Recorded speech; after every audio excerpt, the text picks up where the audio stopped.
Mr. C.C. Spaulding. This is a copy of his shoe.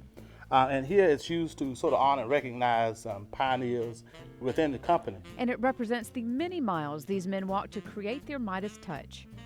This image here of Dr. James E. Shepard, founder of the university, and Booker T. Washington. You have John Merrick.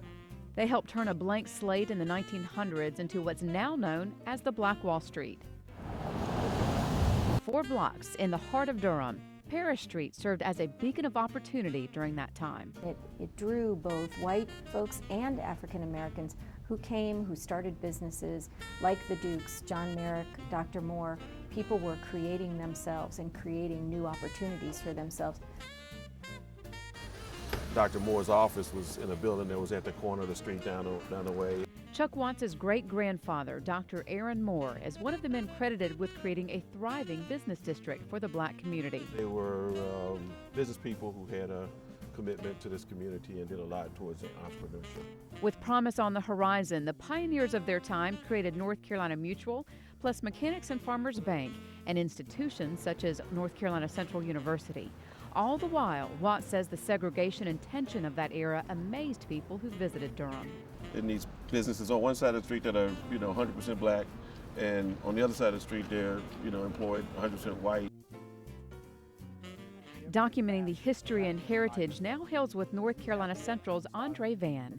About 2 years ago, North Carolina Mutual asked Central and Duke universities to archive its records and showcase the vision of that era's community leaders. To lift the masses up by educating them and also providing business opportunities where under the Jim Crow segregation, they were not as equally able to sort of rise. So they provided sort of, I would say, a glimmer of hope and opportunity where it was quite dismal for others in other places.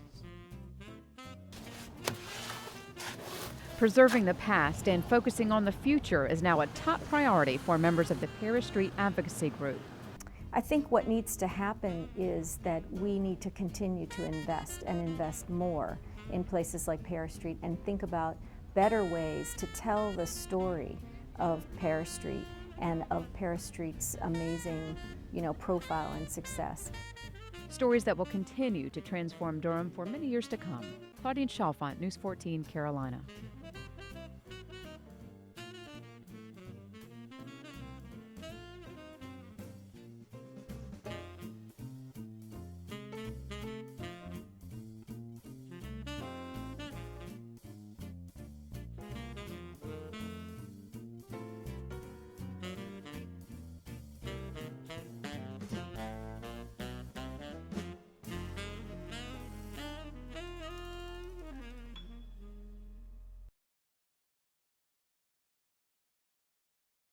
Excitement and ready to see him.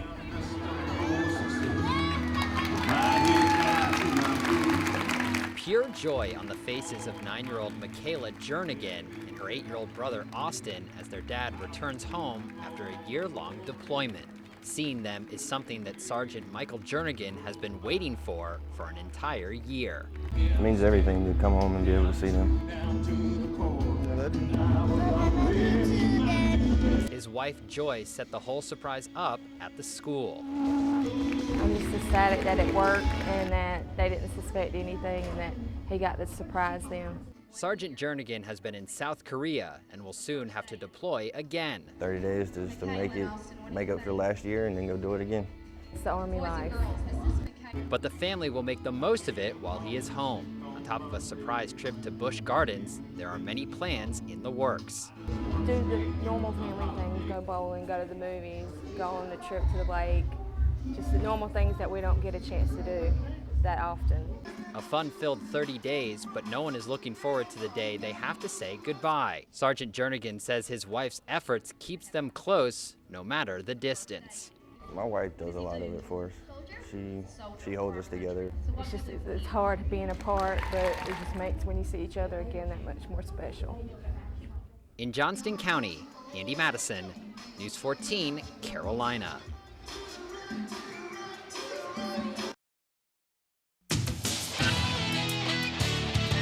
Ahead on Ford Sports Night. We new and improved, baby. NC State Wolfpack. Freshman right here. Hey, And we bringing the ACC title back here, baby. The not lacking in confidence, NC State Wolfpack lift for life. Tangible evidence of what's good about the young people today. The ACC will finally be whole come July 1st of 2013. Well, we're very pleased that both Pitt and Syracuse have been able to come to an agreement with the Big East. Get on your horse and never give up on the play. Bauer with a diving catch in foul territory. Full of hustle and grit, the Ford Sports Night starts now.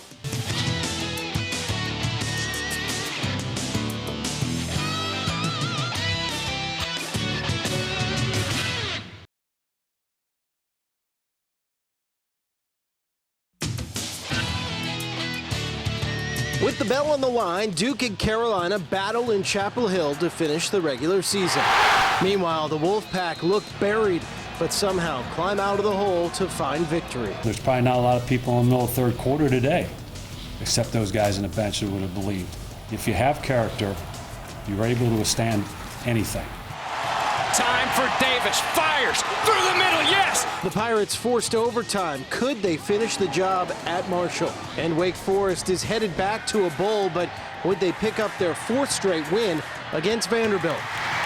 At least we aren't dealing with record-breaking snow like they are in Canada. Instead, just get cozy, sit back, because Sports Night starts now. From News 14 Carolina, this is Sports Night.